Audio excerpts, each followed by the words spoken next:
வணக்கம். Red news விரைவுச் செய்திகள். ஏப்ரல் 6.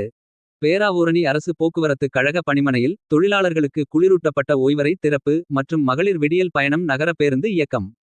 தமிழ்நாடு முதலமைச்சர் உத்தரவின்படி போக்குவரத்துத்துறை அமைச்சர் வழிகாட்டுதலின் படி அரசு போக்குவரத்து கழக பேராவூரணி கிளையில் தொழிலாளர்களுக்கு குளிரூட்டப்பட்ட ஓய்வறை திறப்பு விழா நடைபெற்றது. தொடர்ந்து பேருந்து நிலையத்தில் பேராவூரணி கிளையில் இயங்கி வரும் தடம் எண் A10க்கு ஏற்கனவே இயக்கப்பட்டு வரும் பேருந்திற்கு பதிலாக புதிய மகளிர் விடியல் பயணம் பேருந்து இயக்கம் மற்றும் பேராவூரணி கிளை தடம் எண் 344 புறநகர் தடப்பேருந்தை மகளிர் விடியல் பயணம் நகர பேருந்தாக A4 பேராவூரணி பட்டுக்கோட்டை வழியாக கள்ளங்காடு குண்டாமரைக்காடு முனுமாக்காடு குருவிக்கரம்பை பள்ளிக்கூடம் வழித்தடத்தில் இயக்க துவக்க விழா நடைபெற்றது.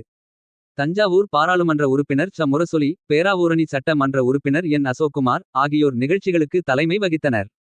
விழாவில் தமிழ்நாடு அரசு போக்குவரத்து கழகம் கும்பகோணம் மண்டல பொதுமேலாளர் எஸ் ஸ்ரீதரன், துணை மேலாளர் வணிகம் ஏ தமிழ்ச்செல்வன், போக்குவரத்து கழக உதவி பொறியாளர்கள் சங்கரன், திருஞானசம்பந்தம், பேராவூரணி கிளை மேலாளர் கே மகாலிங்கம், ஒன்றிய செயலாளர்கள் க அன்பழகன், மு கி முத்துமாணிக்கம், வை ரவிச்சந்திரன், கோ இளங்கோவன், திமுக மாவட்ட அவைத்தலைவர் சுபசேகர், பொதுக்குழு உறுப்பினர் அப்துல் மஜீத், நகரச் செயலாளர்கள் என் செந்தில்குமார், எஸ் சேகர், மாரிமுத்து, கட்சி நிர்வாகிகள், உள்ளாட்சி அமைப்பு பிரதிநிதிகள், அரசு அலுவலர்கள், தொழிற்சங்க பிரதிநிதிகள், தொழிலாளர்கள் மற்றும் பொதுமக்கள் ஏராளமானோர் கலந்து கொண்டனர்.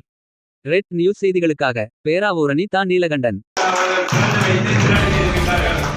இரண்டாவது நிகழ்ச்சியாக பேராவூரணி கிளையை இயங்கி வரும் தடம் எண் A10க்கு ஏற்கனவே இயக்கப்பட்டு வரும் பேருந்துக்கு பதிலாக புதிதாக பேருந்து மகளிர் விடியல் பயணம் பேருந்து இயக்க துவங்குகிறார்.